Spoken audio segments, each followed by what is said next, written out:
බුදුදහම හොයාගත්තේ කවුද? කවුද? බුදුදහම හොයාගත්තේ කවුද? බුදුහාමුදුරුවෝ. හරිද? එතකොට ඒක ඊට කලින් සිද්ධ වෙච්ච දෙයක්. හරිද? එතකොට බුදුහාමුදුරුවෝ ඔයගොල්ලෝ අහලා තියෙන පොඩි කාලේ ඉඳලා ලංකාවේ කතෝලික වුණත් බෞද්ධ වුණත් මුස්ලිම් වුණත් දන්නෝ අහලා තියෙන පොත්පත් වලින් බුදුහාමුදුරුවෝ කියන්නේ රජපෞලක කුමාරයෙක්. කවුද? දේවාල වගේම තරුණ කාලේ ඉගෙන ගත්තා. වේදේ ඉගෙන ගත්තා. ඒකට කියන මොකද්ද? වේද ග්‍රන්ථ. ඒ කියන්නේ ඉන්දියාවේ තියෙන මහා ග්‍රන්ථ ඒව ඉගෙන ගත්තා. කඩු ශිල්ප, දුනු ශිල්ප. දැන් ඔයාලා නම් ක්‍රීඩා කරන්නේ නැහනේ. ඒවත් කරා. ස්පෝර්ට් කරා. අවුරුදු 16 කසාදත් බැන්දා. නේ? ඉනා වෙනවා. ආලාති 16 දිනේ සරණ පාවා ගන්න. ඒ 16 කසාදත් බැන්දා.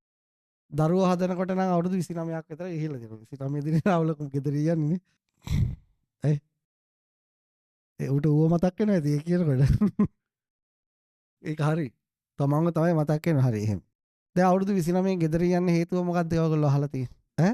මොකද සතර පෙර නිමිති. එහෙම තමයි අපි අහලා තියෙන්නේ හැමෝමනේ. මොකද්ද මහල්ලේ ලෙඩෙක් මලකඳක් පැදෙනවා. දැන් අය අපිත් ඕව දකින්නේ නැද්ද? අපි මහල්ලෝ දකින්නේ නැද්ද? වයසට ගිහිල්ලා නැගිට ගන්න බැරි අය අපි දකින්නේ නැද්ද? ඉතින් අපිට ගෙදර යන්න හිතෙන්නේ නැහැ. ඔයාලට ඒගොල්ලෝ දැක්කම හිතන්නේ බයෝ කරලා කොහොම හරි ડોක්ටර් කෙනෙක් වෙන්න. දැන් බුදුහාමුදුරට හිතන අවුරුදු 20 ගණන් වලදී මොකද්ද? ඒක සාමාන්‍ය තරුණ කාලේ ගොඩක් කල් යාට ඉතින් අපිත් වයසට යනවනේ. ඒකෙන් ගැලවෙන්න බෑ නේද කියලා ගන්න ආවේ. දැන් අපිත් වයසට දැන් වයසට ගියපු කෙනෙක් දැකලා එයාට එයාගේ වැඩ කරගන්න බෑ.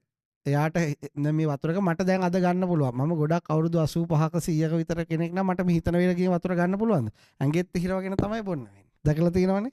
එහෙම දැකලා ඒතර අපි එතෙන්ට ජීවත් වෙන අතර හිටියොත් යනවද නැද්ද? ඔයාලා ડોක්ටර් කෙනෙක් වුණත්, ඉංජිනේරියෙක් වුණත්, හාමුදුරුවෝ කෙනෙක් වුණත්, කවුරු වුණත් ඒ ස්වභාවයටපත් වුණොත් අපිත් ඒ විදිහට නේද අපිට ජීවත් වෙන්න වෙන්නේ. එතකොට ඒක දැක්කම ප්‍රඥාවන්ත කෙනෙක්ට මොකක්ද ඇති වෙන්නේ? Tamanට වෙනවා වගේ. ඒ සිද්ධිය මොකක් වෙනවද? Taman එතනට වෙලා ඉන්නවා. දැන් Taman ඒ වගේ තත්ත්වයකටපත් වුණොත් එතකොට මොකක්ද ඇති වෙන්නේ? ජීවිතේ මොකක්ද ඇති වෙන්නේ? කියන්න. කලකිරීම. කලකිරීමක් හරි එකක් කලකිරීම. ඒ අපි තාම වෙලා නැති නිසානේ කලකිරෙන්නේ. දැන් අපි ඒ තත්ත්වයටපත් වුණා. දැන් වාගේ සීය හරි ආච්චි හරි ඒ තත්ත්වයටපත් වුණොත් එයාට අනිත් අයගේ උදව්ව ඕන. උදව් නැතුව ලයිෆ් එකේ ජීවත් වෙන්න බෑ. බස් එකකට නගින්න බෑ. කෝච්චි එකකට යන්න බෑ. මං කියන්නේ අවුරුදු ගොඩක්ම වයසට ගියපු කෙනෙක්. ඒතර එයාට මොකද්ද එයාගේ පැත්තෙන් බැලුවොත් ඇති වෙනව ඇත්තේ? අන්න ඒක වචනේ. මොකද්ද? මාර අසරණකමක් ඇති වෙනවා. මොකක් ඇති වෙනවද? දාම අපිට ඒක තේරෙන්නේ නැහැ අයියේ. අපි තාම අපේ ජීවිතේට ආච්චිව දාගෙන බලලා නැහැනේ. එහෙනම් ආච්චි ඉන්න තැන අපි හිටියන කියලා අපිට ඒක තේරෙන්නේ නැහැ. ඒ කියන්නේ අපේ ප්‍රඥාව මදි. මොකක් මදිද? ප්‍රඥාව තියෙන කෙනෙක්ට තේරෙනවා මම මේ තත්ත්වයටපත් වෙනවා මාර අසරණ වීමක් සිද්ධ වෙනවා. ඇත්තද බොරුද? ඇත්ත. ඒක ආච්චිගෙන් හරි 100 කෙනෙක් හරි අහලා බලන්න මාර අසරණයි. ඒක නිසානේ දෙමව්පියන්ට සලකන්න කියලා පොඩි කාලේ ඉඳලා අපේ ඔළුවට දාන්නේ ඇයි? ඒගොල්ලෝ වයසට ගියාම අසරණ වෙනවා. මොකක් වෙනවද? අසරණ වෙනවා. ඒ නිසා මේ වගේ එකක් අපේ ඔළුවට දැම්මේ නැති වුණොත් සමාජීය වශයෙන් ලොකු ප්‍රශ්නයක් ඇති වෙනවා. ඒගොල්ලන්ට රජය විසින් හරි බලා ගන්න එපා. ඒක නිසා වයසට යනකොට අපි හැම කෙනෙක් මේ තත්ත්වයටපත් වෙලා අසරණ වෙනවා. ඒකයි මේ බෞද්ධද අබෞද්ධද කියලා කතාව. ඒකට නෑ. ඒකට ಜಾති ආගම් ભેදයක් නෑ. හැමෝටම මේ සංසිද්ධියට මුහුණ දෙන්න වෙනවා. ඉතින් අද අපි මේ ඉන්න තරුණ කාලේ දැන් ඔයාලගේ අවුරුදු 20 ගාන. දැන් මං ඉන්නේ 30 ගානේ. සමහර කෙනෙක් ඇති මෙතන 40 ගානේ. හරිද? දැන් ඕක වේගෙන් ගියාද නැද්ද? වේගෙන් ගියාද නැද්ද? දැන් ඔයාලා ඇවිල්ලා දැන් 8ක් ගිහිලා දවස්. ගියාද නැද්ද? මෙහෙම කරනකොට යනවා. එතන අපි ආච්චිගේ ඉන්න තැනට අපි නොසිතූ වෙලාවක එනවා. මෙතන අපි හදිස්සි අනතුරකින් අපි කවුරුවත් නැති වුණ නැත්තම් අපි වයසට ගියොත් ස්වභාවිකව අපි එතනට එනවා. වැඩි වෙලාවක් නැහැ. හඳේ. ඒක සිද්ධාර්ථට අවුරුදු 20 ගණන් වලදීම තේරුණා. එයා දැක්ක ගම එයාට පෙන්නුවේ නැහනේ ගෙදරේ. මොකද අදටත් දියුණු රටවල් වල ඒව අහලා තියෙන්නේ. ගොඩක් පේන්නේ නැහනේ. හැබැයි පෙනිච්ච ගමන් එයාට හිතුණා මේ අසරණකමට කවුරු ලක් වෙනවා කියලාද? තමන් ලක් වෙනවා. තමන් එක්ක ඉන්න යාළුවෝ ලක් වෙනවා. සමාජයම මෙතෙන්ට ලක් වෙනවා. දෙවෙනි එක තමයි කවුද දැක්ක පරිණිමිති 4? මහල්ලෙක් ලෙඩෙක්. ඊළඟ ලෙඩ අවස්ථාව. ලේ අවස්ථාවට අපි ගොදුරු වෙන්න පුළුවන්. ඔයාලගේ යාළුවොත් ගොදුරු වෙලා ඇති නැගිටින්න බැරි වෙන අවස්ථාවලට. සමහර ඉන්නව නේද? ඔව් ඇක්සිඩන්ට් වෙලා කොන්ද කැඩලා ජීවිතේටම රෝද පුටු වෙන්නේ. නේ? එහෙම ලෙඩ වෙන අවස්ථා තියෙනවා. සමහර අය වකුගඩු රෝග තරුණ කාලේ හැදෙනවා. පිළිකා හැදෙනවා. ඒව හැදෙනවා. අන්න ඒ තත්ත්වයට අපිපත් වුණා. ඒ කියන්නේ ලෙඩවීමක් කියන උණක් එම්බ්‍රිස්සා වෛරස් ගන්න. ඒ කියන්නේ අපි අයින් නැගිට ගන්නවනේ. අයිත් ලෙඩක් ඇති වෙනවා අපේ ජීවිතේ මේ යන විදියට සාමාන්‍ය විදියට ගත කරන්න බැරි. එහෙම ලෙඩු ඉන්නවා. එහෙම අපේ යාළුවොත් ඉන්නවා. දැන් ඔයාලා අතනින් හැරලා එන ගෙදර ගාව හිටිය අපේ යාළුවෙක් අපිට වඩා අවුරුදු 2ක් විතර වැඩුමල්. එයාත් ඇවිල්ලා ඉංජිනේරුවෙක්. ඒ කියන්නේ එයා මැලේසියාවේ ගිහිල්ලා රස්සාවත් කරා. එයාට හම්බුණා ඇදුණා මෙතන පිළිකාවක්. හරිද? අජිත් කියලා මට වඩා අවුරුදු 2ක් වැඩ හිටියා. දැන් අද අවුරුදු 40ක් විතර වෙයි. 39ක් 40. එතකොට ඒකෙන් එයාටයි ගොඩ එන්න බැරි වුණා. ඔන්නවන අහලා බලන්නේ නන්දලාගේ. හරිද? එයා අවුරුදු 2කට පස්සේ ආයි ජීවිතේ සමුගත්තා. එතකොට එයා ගොඩක් හොඳට ඉගෙන ගත්තා කෙනෙක්. ඉංග්‍රීසි එහෙම හොඳට වතුරක් ගම කායට ඉංග්‍රීසි අමාරුනේ. එයා පොඩි කාලෙම හොඳට ඉංග්‍රීසි ඉගෙන ගත්තා. හැම දෙයක්ම පාස් වුණා. 아무ත් එයාට ලෙඩේ හැදිලා ආරංචි වුණාම එයා එන්ගේජ් වෙලා හිටියේ. ඒ ගෑන් ළමයාත් එයා දාලා ගියා. ඇයි එයාත් එක්ක ජීවත් වෙන්න බෑනේ. අපි ගෑන් ළමයා වැරදිද හරිද කියන එක අපි මේ වෙලාවේ නිගමනය නොකරමු. මේක වෙනම කතාවක්. නමුත් එතනින් පස්සේ යාට එතකොට ඒ වගේ තත්යකට අපිපත් වුණොත් අයිත් අපිට මොකද්ද වෙන්නේ? අසරණකමක් ඇති වෙනවා. අපි ඕන කෙනෙක් එතන අසරණ වෙනවා. සල්ලි තිබුණත් නැතත් ඒක එහෙම තමයි. ඒක සල්ලි නැති වුණොත් ගොඩාක් අසරණ වෙනවා.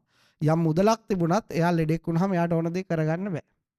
එතෙන්දී රෝගී භවෙන් අසරණ වෙනවා. මොන භවෙන්ද?